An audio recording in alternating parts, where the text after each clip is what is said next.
Minecraft has a weird, unsettling history with mobs. So let's look at some of Minecraft's deleted mobs, some of which may shock you. Also, 99.3% of you haven't subscribed, so do it. Thanks. The history of cancelled Minecraft mobs starts from the founding of Minecraft way back in 2009, where, after spawning into a world, the player was greeted by multiple human players swinging their limbs around. As the player went about building up around the humans, as they were dubbed, even though it's clearly Steve as we know him today, these odd characters would simply fling themselves off the small brick of a world that existed at the time, making for a really odd beginning to the Minecraft mob. These characters were a tester for player movement and the general look of Minecraft players, but really they were nothing special. The lore behind these characters could be really interesting though. Who are they?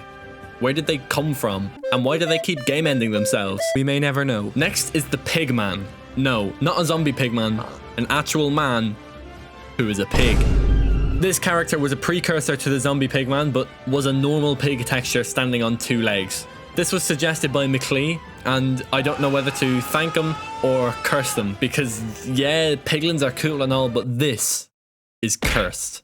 He got a bacon cape as a reward for this suggestion, proving that Technoblade is not in fact the god of the pigs, but this guy is. Back on track. The Pigman was actually suggested as an inhabitant of villages before villagers, which would have been really unsettling to be honest. There was also nods to this character being the player's personal bodyguard, which I thought was pretty funny. It was put into the game to maybe occupy villages, but before that, the Pigman seemingly had no purpose, even though it was still in the game. One explanation could be to do with creepers. As many people know, the creeper texture was accidentally come across by a Mojang employee after trying to make a pig, instead making an upright pig with 4 feet. This means they already had the idea in the back of their minds of what a pig standing upright might look like. But why make it a new texture when you can just redesign the old one? This mob is really confusing to me, and honestly, there's a lot of mystery surrounding it. Where did it come from? What significance does it have in the Minecraft world? Or am I just overthinking this? If you think I am, you've seen nothing yet. The next 4 mobs have been shrouded in mystery for more than a decade. Rana was the first of these mobs introduced into Minecraft. Her inception came in December 2009 in Minecraft InDev. She has no AI, no real purpose seemingly, and just awkwardly walked and jumped in circles aimlessly. She didn't have any animations and didn't appear to impact the game at all throughout her short time in Minecraft. The mystery surrounding Rana is fascinating. Many fans have come to know her as Frog Girl because of her appearance and because Rana means frog in Spanish and Italian.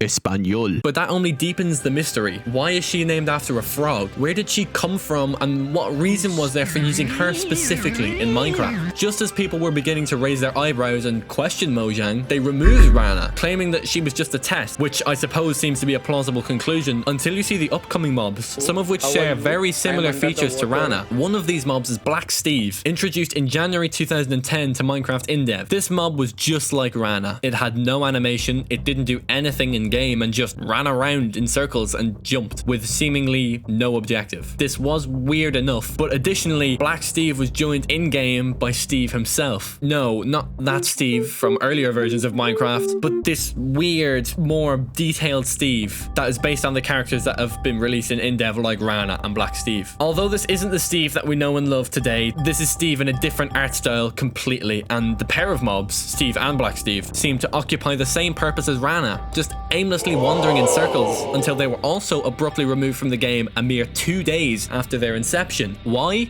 is a hotly debated question. Many question the need for 3 different mobs which do almost exactly the same thing, and many question the canonicity of these mobs. Are they also players in the Minecraft world? Are Mojang mocking us with the simplicity of these mobs? Mojang claimed that they're all tests for the game, but that doesn't explain why there's 3 of them. But that's not the end. On the 30th of January, the day after the addition of Black Steve and Steve, Mojang added another mob, Beast Boy. He was kinda green and purple and was more or less the exact same thing as the other 3 mobs again, but Beast Boy dropped items upon dying like string or feathers. None of these mobs made any sounds whatsoever, and none of them really impacted the game. Then just as quickly as they came, these mobs disappeared on January 31st, 2010, with some players not even realizing that these mobs were added in the first place. Like Black Steve and Steve were only in the game for 2 days, and Beast Boy 1 day.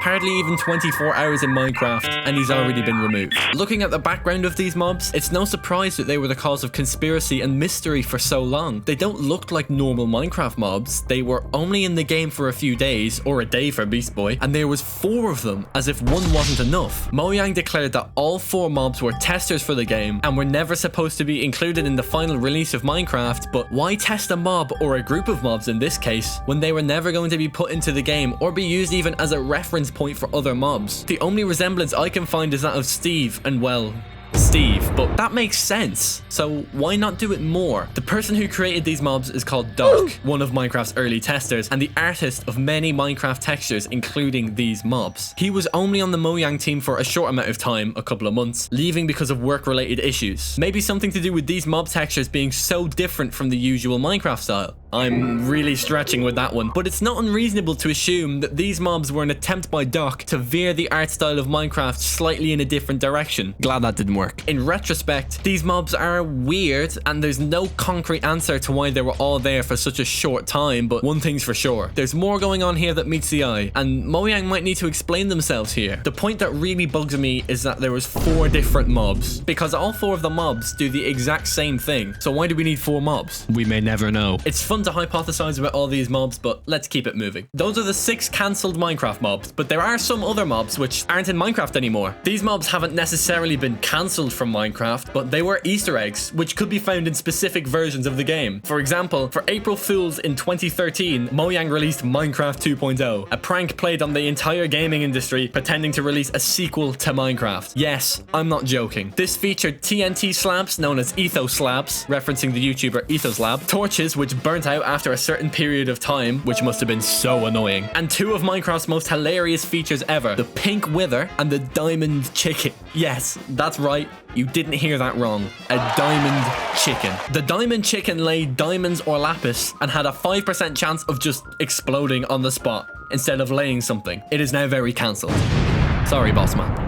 The other mob, the pink wither, could be spawned by placing a potted rose on top of pink wool and spawns with 1 head. It only follows players which hold sugar, and feeding the pink wither enough times with sugar gives it up to 3 heads. When it shoots projectiles like a normal wither, it bone meals the area it hits, growing plants on the spot. This one is kind of weird, but also hilarious. Lots of mobs have had their behavior changed over the years to better suit the game as well. Like for example how in 1.8, every mob that noticed a creeper was about to explode would run away from the mob, which actually seems like a nice touch. Maybe the creeper had a reputation of causing havoc amongst mobs. I mean, it would make sense. It's destroyed enough of my Minecraft bases already. This was unfortunately changed in early 1.8.1 because mobs kept checking to see if a creeper was around, and it was causing way too much lag. Those poor creepers. They used to be so powerful. Like in early Minecraft, creepers actually did melee damage as well as explosive damage, and did 2 whole hearts of damage per hit, which would have made them even more terrifying than they already are. Honestly, I'm glad this feature was removed, but creepers don't actually have arms, so I would suppose that they did the damage to the player by kicking them. Some mobs have been changed, some were a joke, and some are cancelled. But I think we can all agree that Minecraft is a better game without all of these mobs, apart from maybe the diamond chicken. Okay, thanks for watching. Subscribe!